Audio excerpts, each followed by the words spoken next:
welcome to another Black Male Impact. Today's conversation is with Coach Carlos Johnson.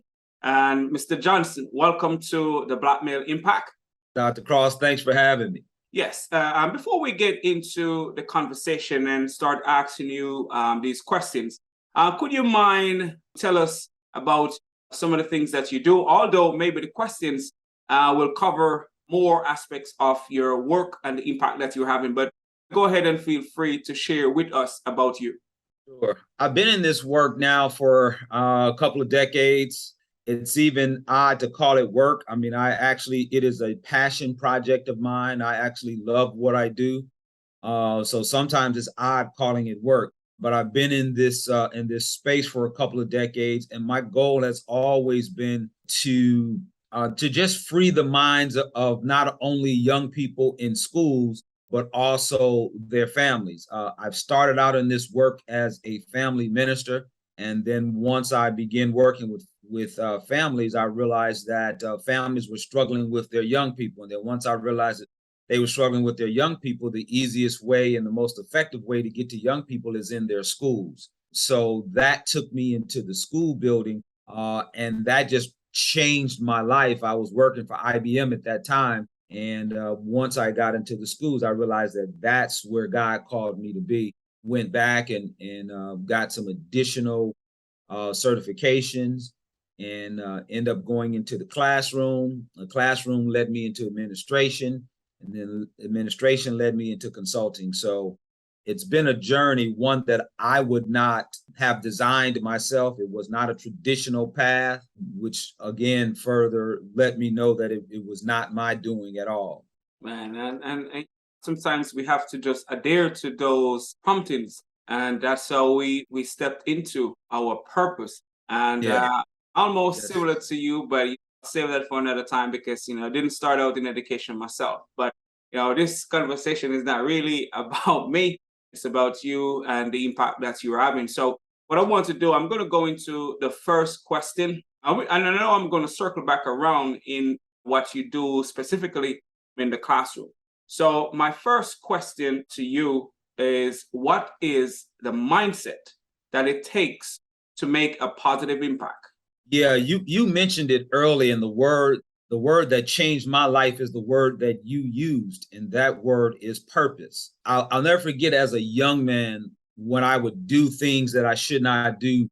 My dad or my mom would ask me, "Why did you do that?" And like most young people, I would say, "I don't know."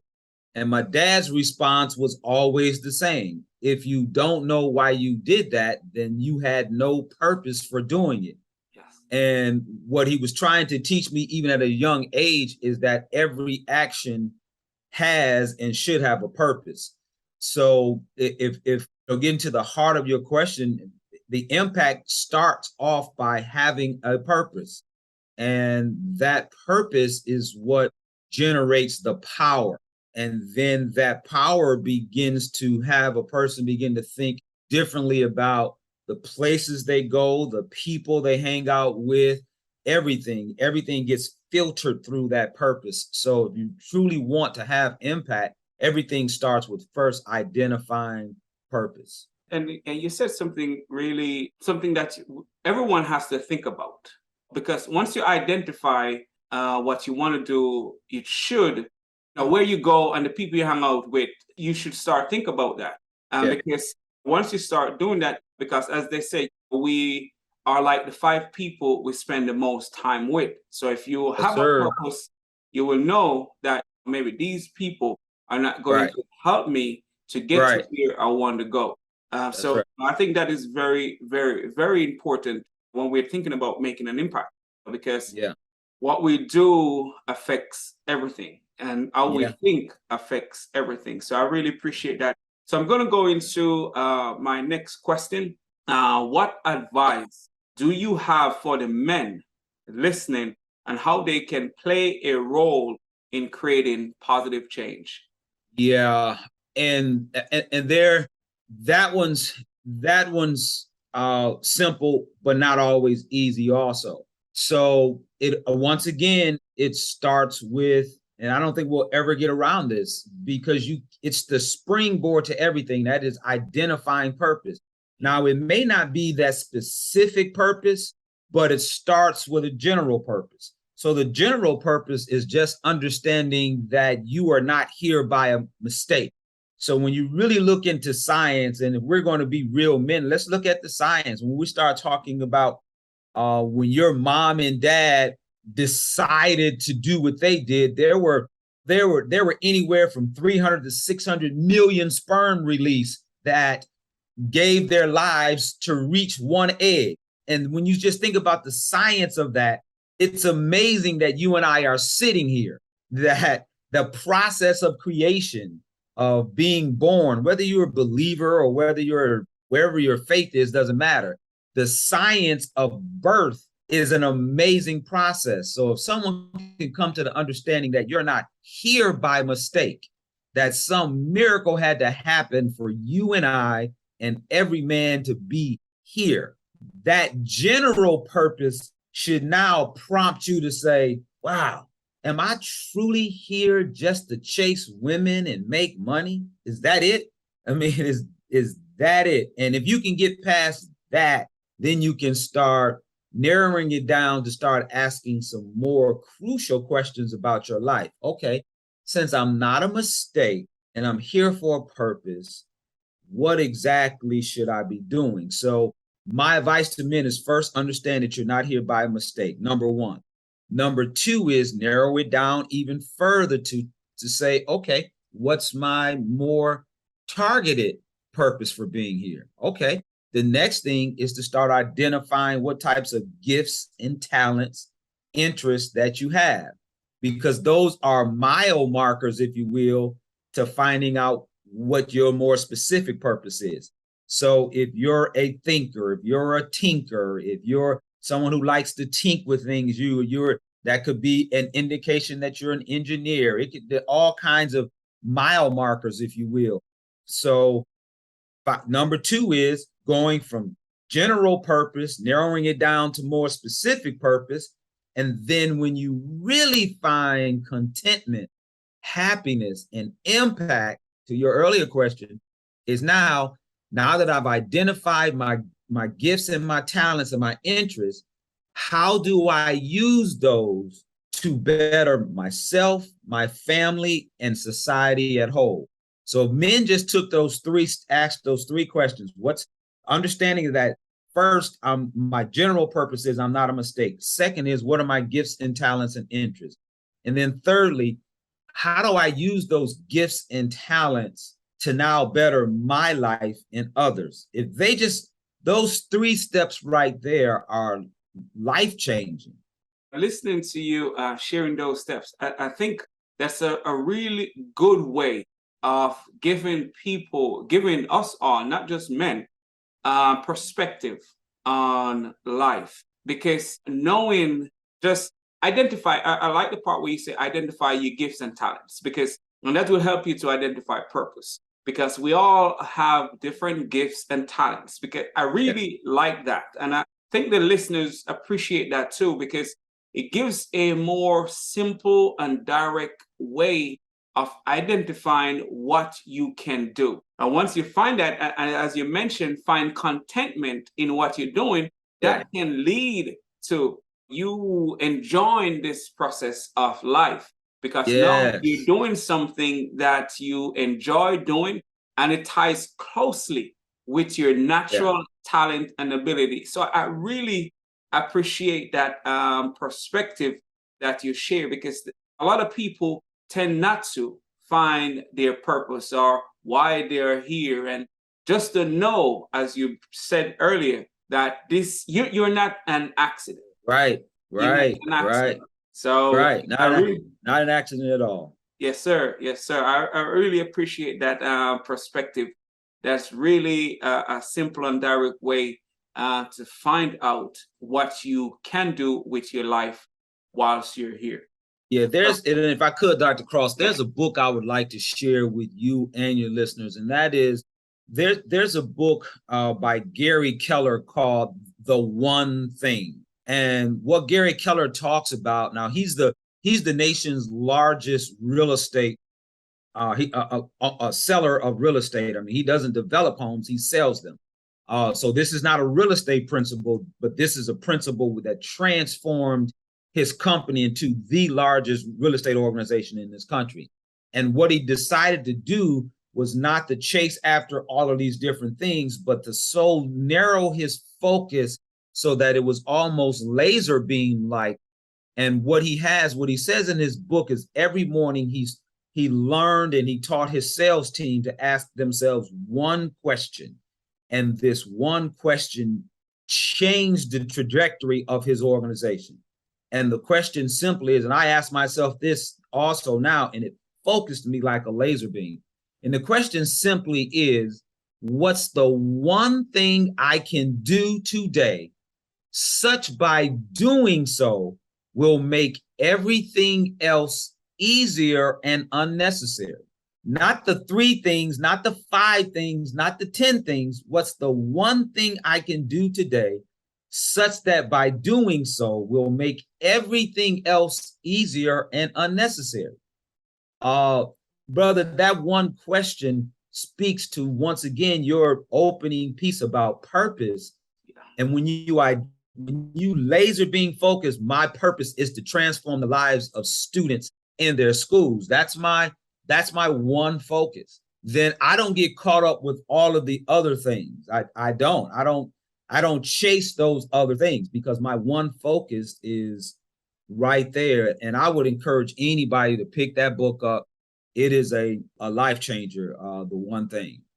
Man, I appreciate that, because a few years ago, before I got real specific on what I want to do, that's what one of my mentors, didn't really about the book itself, but my mentor said to me, man, you need to focus. I was like writing a lot of different topics and stuff like that and sharing different. He said, man, just focus. Don't worry about the other things. Go into, if you want to impact Black male students or Black men, focus there, and that will lead to many other things. And he was right.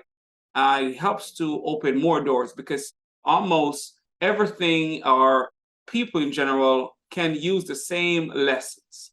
Right. So I really appreciate that point. And I think the listeners will appreciate it as well, because if we don't get focused, we're going to be all over the place. And all over the place. And then you may not feel accomplished or feel as if you get something specific done, because it's just everywhere. So I do appreciate that. So my next question to you is, how can we as Black men help to change the narrative today? Yeah, there's not a civilized society existing today. And if you go back in history, there are not many. Now, right now, there's a movie out called The Woman King. It might be some inference there that women were able to control that society. Don't walk into that movie expecting to see that. Don't read your history books expecting to see that. By and large, history has told us that any strong, sustainable, lasting society has been built by and protected by men of integrity. Anyone, and I don't care if it's in America, if it's in Europe, if it's in Asia, if it's in Africa, I don't care where you are.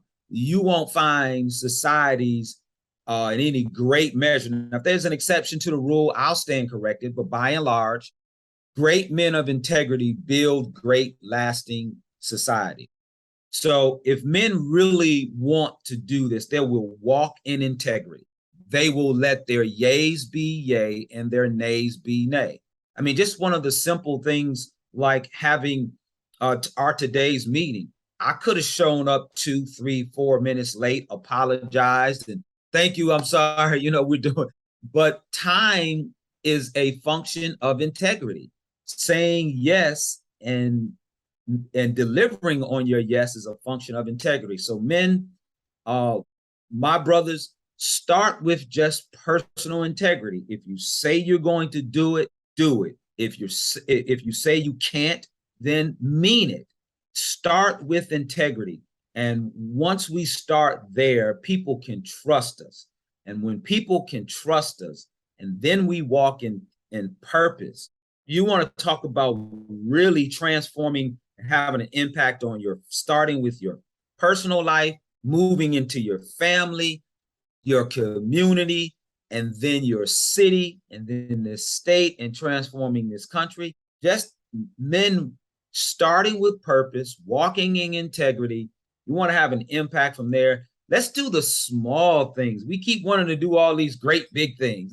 Let's do the small things well. Let's walk in integrity. Let's walk in purpose, and then let's walk in love. So again, just those little small things. Let's get those right. You show me a group of men who are walking in integrity. When they tell you they're going to do something and they mean it. I'm sure as a young man in Jamaica, as a young man growing up in Detroit, there were certain groups of guys, if they said, look, man, I see you after class. I mean, when that brother said, look, man, I see you after class, I knew that if I didn't want to get into it with him, I better walk the other way. I mean, that kind of integrity is not just for beating up on somebody. That kind of integrity is, look, I borrowed $500 from you. I plan on paying it back to you in 30 days. And in 29 days, that $500 should be in my hands. Or, hey, Dr. Cross, the money that you loaned me, thank you for loaning it to me. You'll have it tomorrow as promised. Little things like that. If we walk in integrity, if we walk in purpose, and if we walk in power and in love, those little things are transformative. So I'd encourage my brothers to start there. Then we can take over the boardrooms. Then we can take over schools. Then we can take over communities. Let's start with the little thing. And I really like how you put these things together, because a lot of times when we're talking about change, we forget about the small things, or forget to start with ourselves. And one of the things that I really appreciate as you say, when people don't only say what they want you to hear, but also model through their actions what they say. So as you said, make your yay be yay and your nay be nay. So we say we're going to do something. When we're talking about change or changing the narrative, as Black men, we have to be that example of what we're trying to change, because it should start with us. So I really appreciate it. And it's a great reminder to start with ourselves, because sometimes we're looking for all the complex things to do to create change. And we don't start with ourselves. Yeah. I'm from Detroit, and one of the things that I learned there is this principle, this dynamic called geometric progression. And it's almost like the domino theory. And the domino theory says that a small domino can knock over a corresponding domino twice its size and weight. So if you line up a series of dominoes, one larger than the next, you can knock over a huge domino at the end just by tipping over a smaller domino at the beginning. And it starts a chain reaction of knocking over larger dominoes. But what we tend to do is look at the larger domino. Man, what we need to do is take over our communities. What we need to do is stick together and buy our own banks and build our own businesses. And I don't disagree with any of that. But brother, don't come to me and say, let me be your business partner when you have no integrity.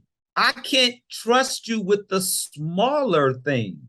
So why would I trust you to be your business partner on a multi-million-dollar company when I can't trust you to even show up on time? I can't trust you to come to work without being all buzzed up. Now I can't even trust you to think properly, but you want me to get into this multi-million-dollar business deal with you. So let's start with the small things. Those small dominoes will knock over larger dominoes, will knock over the next larger domino, the next larger domino. Before you know it, we're transforming our families, transforming our communities, transforming our schools, building businesses, and taking over, like we should be. Man, and again, I appreciate that perspective, and I like the domino demonstration. And as you said before, you mentioned the domino demonstration is start with ourselves. With the small things, we get to the big thing, but we need to fix the small things or make the small things right, and then we can get the bigger things situated. And again, those are things that we sometimes overlook, trying to make bigger impact without taking care of the small impact. And as Black men, we have to understand that any change we are thinking about, it begins with us and what we do, and with our integrity and the things that we want to change should start with us. And so I really appreciate that. So I'm going to go into the next question. What or who has influenced or inspired you to pursue the path that you're on today? I know you're in education, but I know before we start, you share a bit about, or in the beginning, you share a bit about where it all started. But who influenced you or inspired you to be any part of your journey? It could be where you started first or where you are today. Well, first, I'm a believer, and this is not for everybody, so I'm not trying to proselytize. But if you ask me the question about me, I can tell you about me. Jesus Christ, my Lord and Savior, is everything. That's my rail. So if I go too far over here, then I'm guided back here.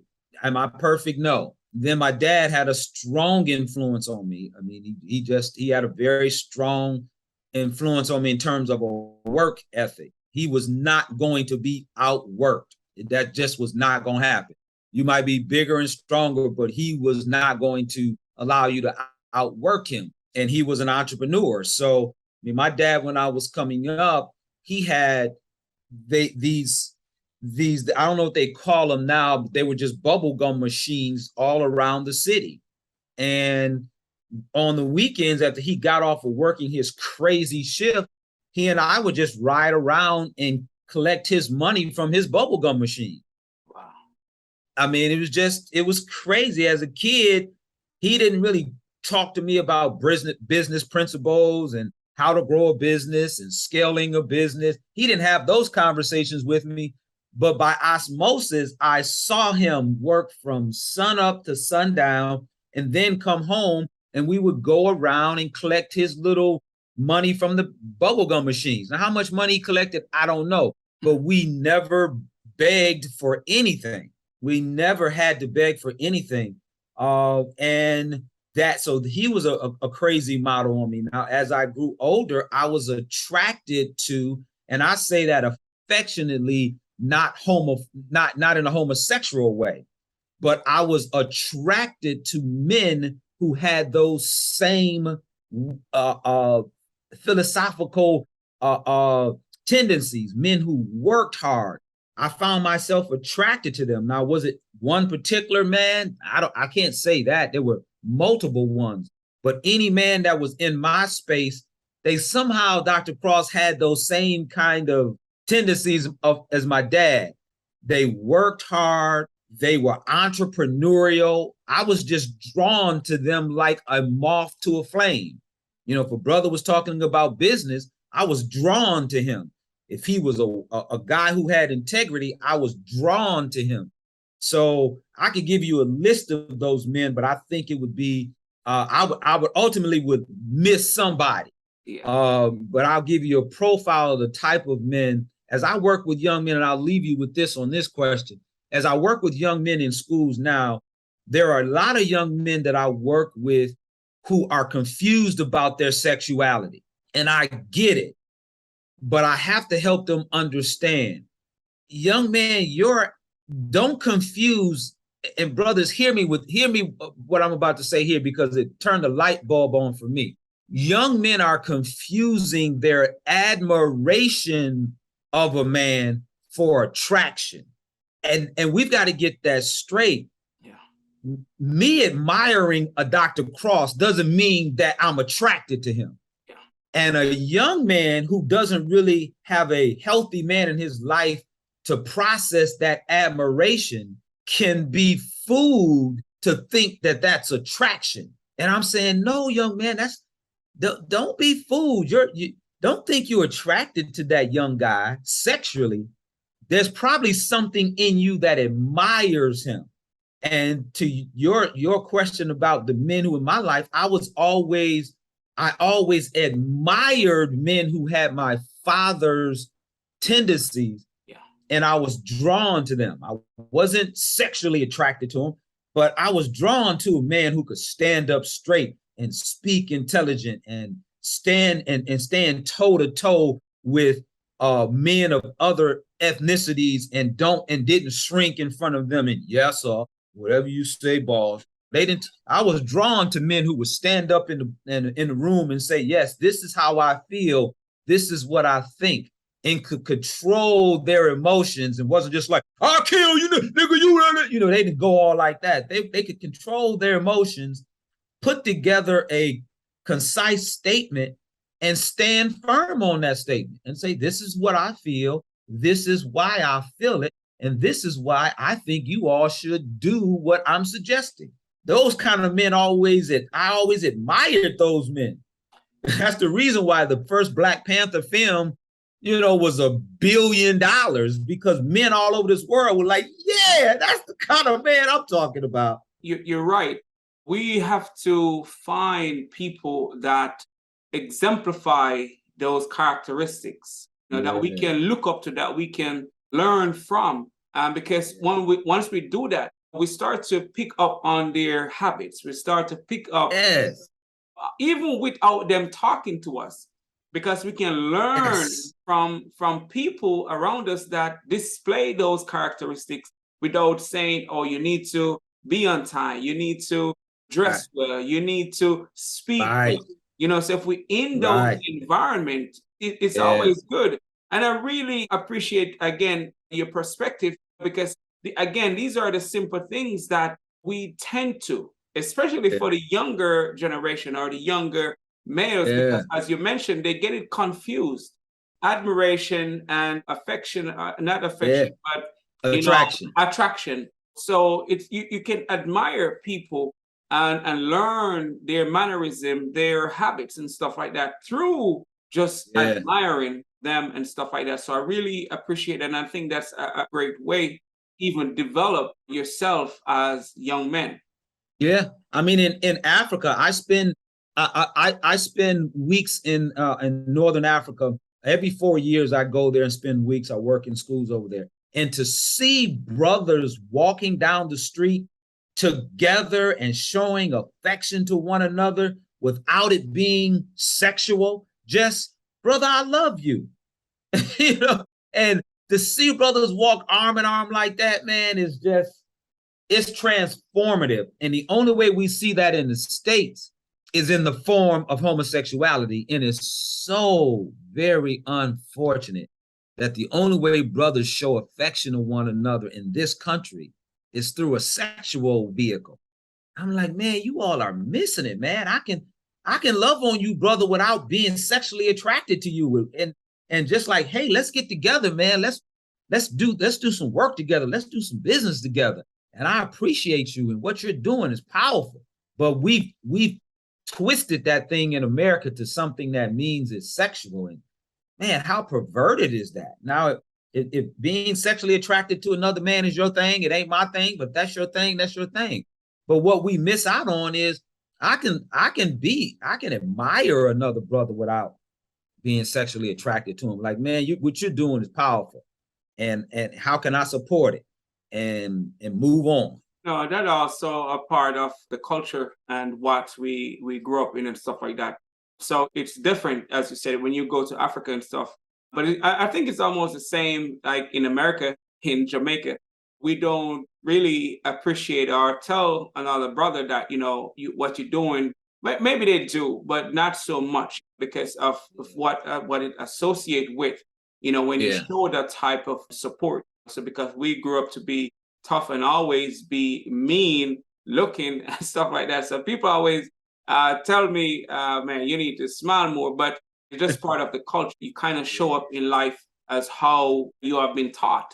And you Yeah, know, and if you think that way is the way, for, as you see yourself as a male, a man, you yeah, tend to act that way until you learn or go to a different environment and realize, we have been treating each other the best way that we can, or showing those support without thinking otherwise and stuff like that.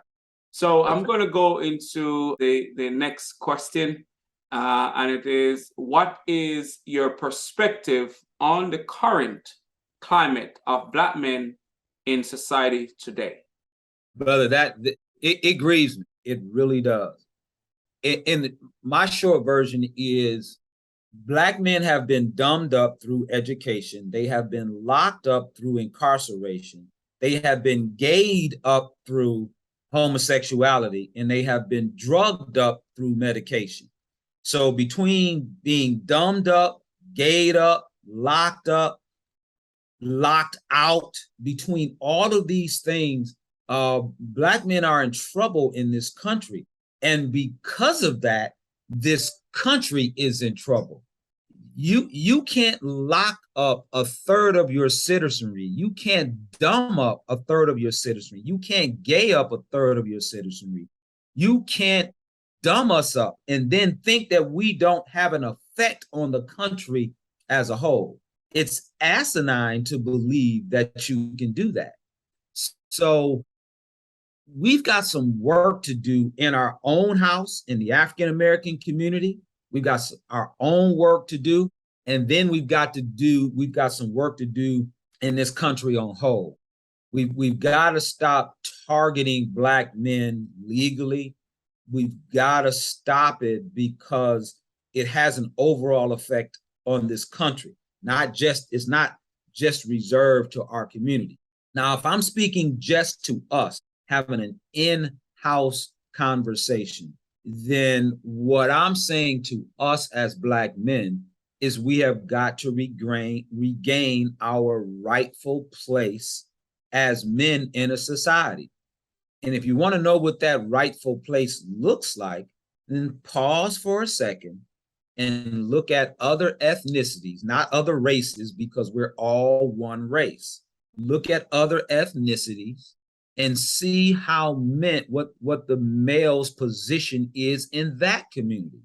Look at the male's position in the Asian community. Is his position where ours is? Look at the male's position in the European community. Look at it in the Hispanic community. Only Black men have taken a back seat, and we've got to figure out how to reclaim our rightful place in our community, and not domineering, smacking our women around, telling them to sit down, telling them to get back. I'm not saying that at all, because women bring our sisters bring a lot to the table, and you mess around and put a strong Black woman with a strong Black man, it's a game changer. Yeah, it's a game changer. And I don't mean in another show at another time. I'm not talking about 50-50. I make 50,000, you make 50,000. I'm not saying that. I mean a strong Black woman and a strong Black man where we come together with the same idea. So if the current state of our Black men concerns me, because we're not walking in our rightful place as a man, standing toe to toe with other men and their ethnicity. So I want to say Black men should be on the same par with white men, with Asian men, with Hispanic men. We need to be on the same par with them. And until we do that, we are going to continually be in trouble. There's no reason why 70% of children born in the African American community. Now, if you want to disaggregate that and say in this city only 40%, this city is only 20%. But if you look at it in the aggregate, 70% of children are born out of wedlock, the lock of marriage. You can't win the game like that. You just can't win the game like that. So when you look at our graduation numbers of Black men, since you are doing Black male impact, you know the disproportionality of discipline in our schools. When you study that research, Black boys, and I don't do the black and brown thing. We need to stop that. Black boys are referred, suspended, expelled at 2 to 4 times greater than their counterparts and Dr. Cross for the same offenses. Yeah. We're not talking about a white boy steals a crayon, but a Black boy steals a computer. No, we're talking about a white boy steals a crayon, he gets a talking to, a lecture, and returns to classroom. A Black kid steals a crayon, and you call the resource officer on him, and he potentially is facing, as an elementary kid, being placed in handcuffs. This is not hyperbole. Yeah. This is what's happening in our country. Black men are in trouble. Yes, and as you shared where we stand in our community, in the country, things have to change, but we have to step up as well. It can be a little bit harder for us to come on par. However, I believe that, go back to what he said, when it comes to purpose, identify what you want to do, and then we can realize that we can change this thing. Because we don't have to depend on someone to say, oh, this is what you need to do. We need to identify what we're going to do and do it. And that's what will make a difference. We start with ourselves, start within our home, start with our family, and then on a whole, it will help to change the narrative, change how we are seen.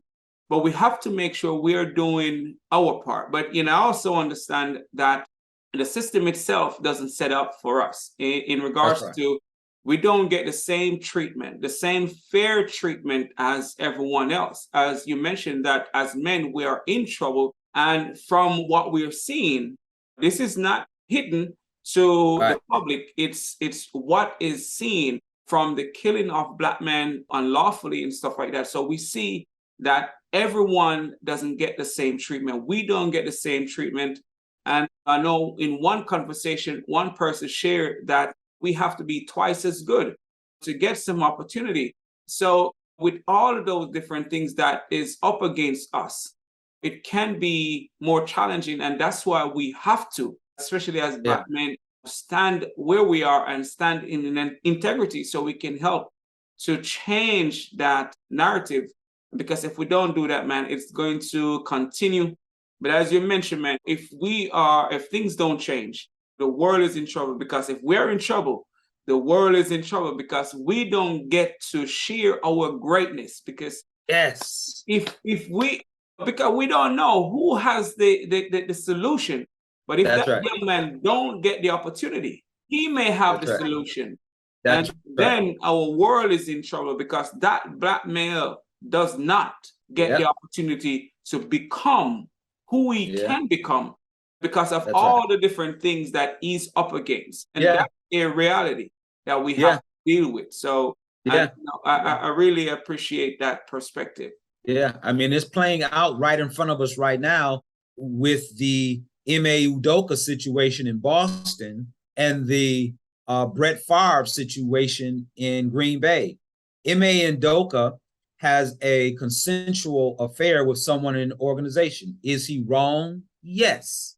Yes. Talking about integrity, M.A., come on, man, you've got a family. You can't do that. But look at Brett Favre. He siphons illegally $5 million from the citizens of Jackson, Mississippi, to give to his daughter's college to build a volleyball program. Wow. What happens to him? Nothing. What happens to Ime? A year's suspension. Yeah, I saw that, and actually saw someone post, I don't remember which platform, about the Brett guy. I don't know him. Yeah. I heard of him, but I know I saw that, and the guy was saying he should be arrested. for what he did, because again, it goes back to what you just said. We are treated unfairly. It's not fair across the board. And that may not change, or if it's going to change, it may take a while to change. So it is just one of the things that is up against us as Black people on a whole. When it comes to progress, our progress is harder, and we're so great with all the oppositions and the oppression. We still thrive. We still do achieve so much. You know, so just you can just imagine if we had just a lesser pressure on us. And we would be so great. And I think the world knows that. You know, we just need to know that. That's right. The world knows our greatness. I think sometimes we don't know our greatness. But we can go on and on this, because this is the reality, and this is something that the conversation will go on forever. But we just have to realize that we are great. Yes, sir. And we can achieve anything we put our mind to. We just have to know that we should not let what's possible be dependent solely on someone else. Yeah, that's it. Yes, sir. Yes, sir. So I'm going to ask the next question. What change? You may have already answered part of this in some of your responses already. What change do you want to see in general and amongst Black men? Yeah, no, you're right. We kind of touched on that, but what I want Black men to do, to kind of summarize that, is personally, I want them to understand that they're not a mistake, and that there's something in them that has to be done. And if they don't do it, there's a great chance that it won't get done. If there's something nagging inside you, you know it is. And if you don't, that nagging is that God-gifted calling on your life saying, go do this. I created you to do this. I called you to do this. And there's provision for you to get it done. And we need men to step up to the plate and do that, and let that nagging be something that they will wrestle with until it gets done. Because if it doesn't get done, there is a great chance that it won't get done. And so my admonishment, my encouragement is for men to step up to the plate, reclaim their rightful place in their household, in their communities, in their places of business, and announce to the world that no more. We're no more stepping and fetch it. We're not going to destroy our own communities anymore.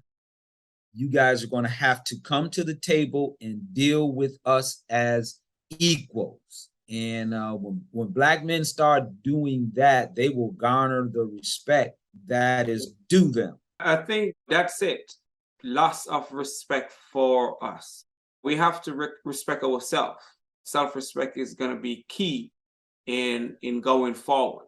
We would say, oh, they need to look at us in this way, but we need to start showing the respect to ourselves and respect each other. And if we do that, because that will show unity, and unity is strength. And with strength, that, oh man, these people are coming together. But I think once we can do that, man, we can move anything. Because once we have the support of each other, we'll do great things. Because to move the needle forward is not one person, it's not two persons, it's people. Right. It's going to be a whole lot of us have to move the needle forward in the right direction, not just for our sake, but for the generation that's coming behind us. That's right. Yes, yes. All right. So I'm going to ask my next question. What was a pivotal moment in your life? Depending on the area that I talk about, it's almost like, picture me as a Target store, a Myers, or a big department store. And when you walk into the department store, there are all these smaller departments: the men's department, the shoe department, the food section. Every single one of those departments, I had a pivotal moment. So the one that I'll concentrate on now is the one that saved my life. And that is when I was a young man in Detroit. The police department created this street force to handle crime called the Big Four. And the Big Four had the autonomy and the authority, unmarked cars, big brothers, four of them. They call them the Big Four because there were two big brothers in the front and two big brothers in the back, unmarked cars. And they had the autonomy and the authority to ride through your community. And if they saw you out past the curfew, you didn't go to jail.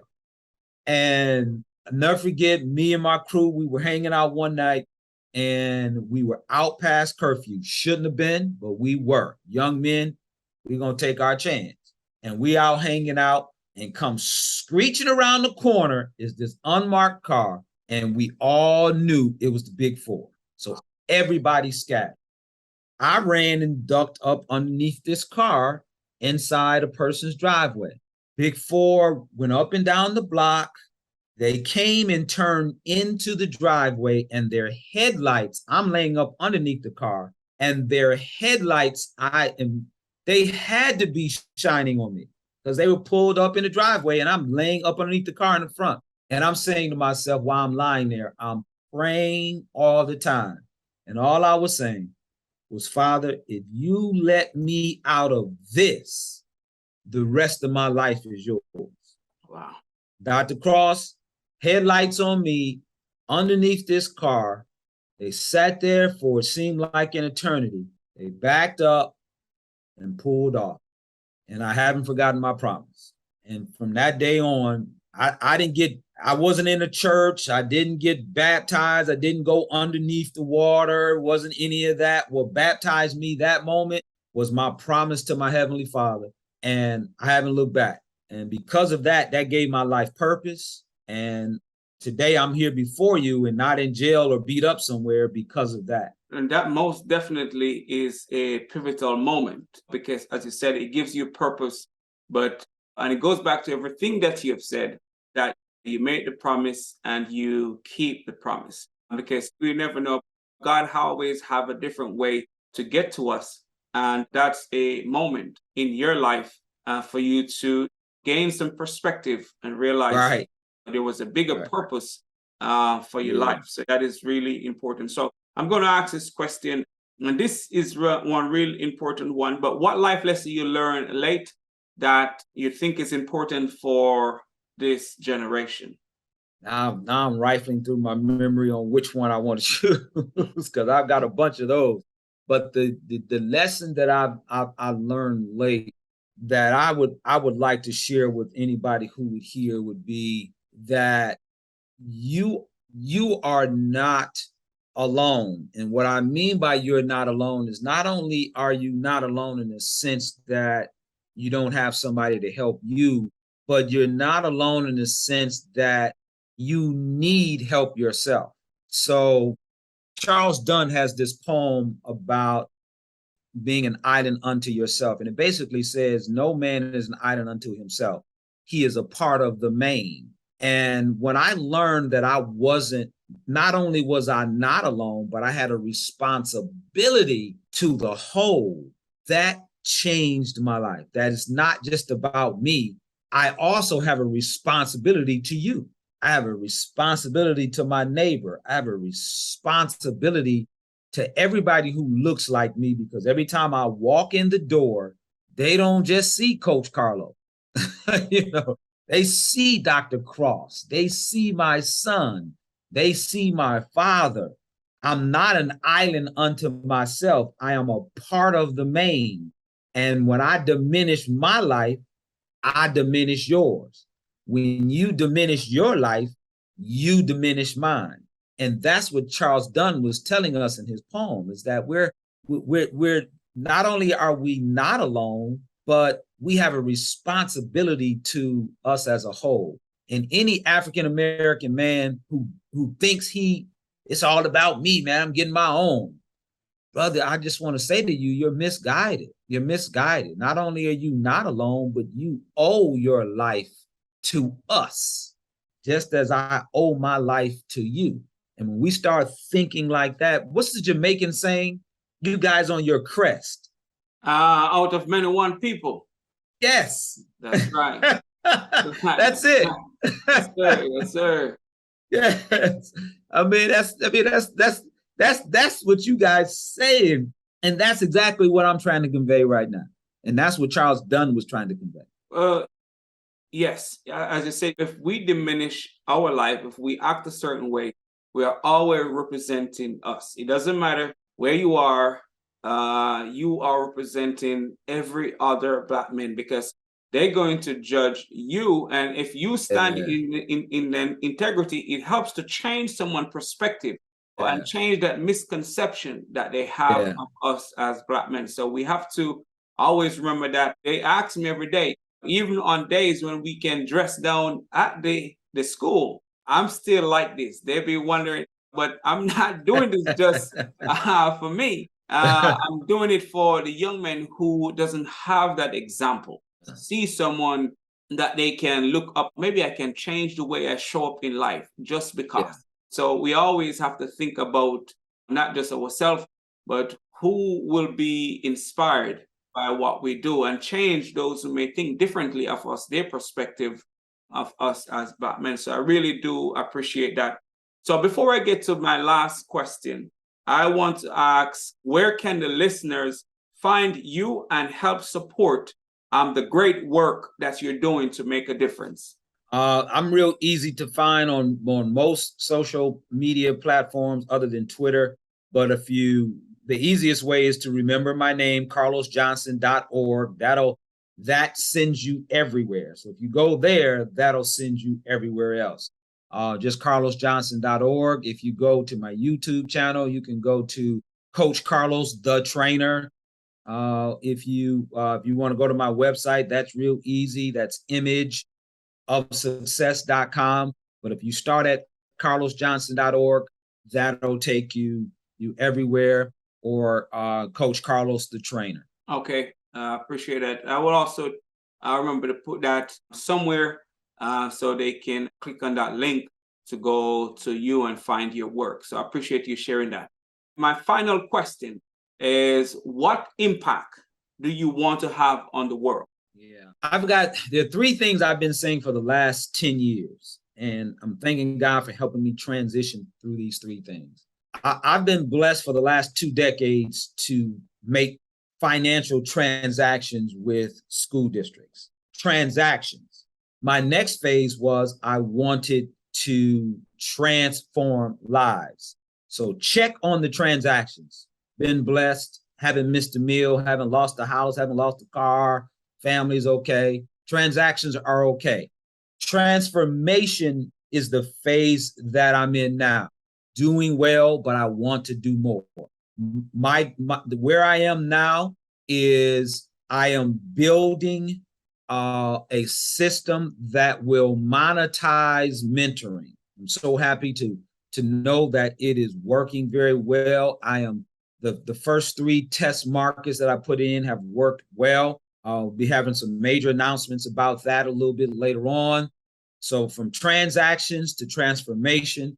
And then lastly, before God calls me home, I want to be able to transfer. I want to be able to build an organization that I can transfer either to my son or transfer it to someone else who I'm close to, who will keep the work going.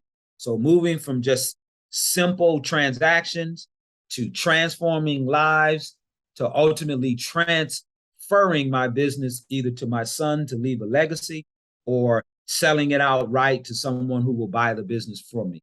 So right now I'm in that second phase and it is going well. I've literally proven that I can monetize mentoring, and looking forward to making some major announcements about that a little bit later. Okay, man, that sounds good. And I will definitely talk more about the mentoring with you because that's important, especially within our community with our youth, and not just here in America, because I do have some ties back home that I really want to make some impact there. So I will definitely be talking to you more about the mentoring piece to see how we can make that happen to make a greater impact. So Coach Carlos Johnson, it was great having you here on the Black Male Impact. It was a pleasure listening to your points, your perspective, and just thanks for being here. Thank you for having me, and look forward to watching more of your work as you move forward also. Yes, sir. This is the beginning. We're going to make, as you said, we have to be that example, be the change that we want to see. So I'm committed to this journey, to be that change and to make that impact. But because we have to do it to make sure we set up the next generation for doing great things. Yes, sir. Yes, All right. sir. All right. Thank you, sir. All right. Thank you.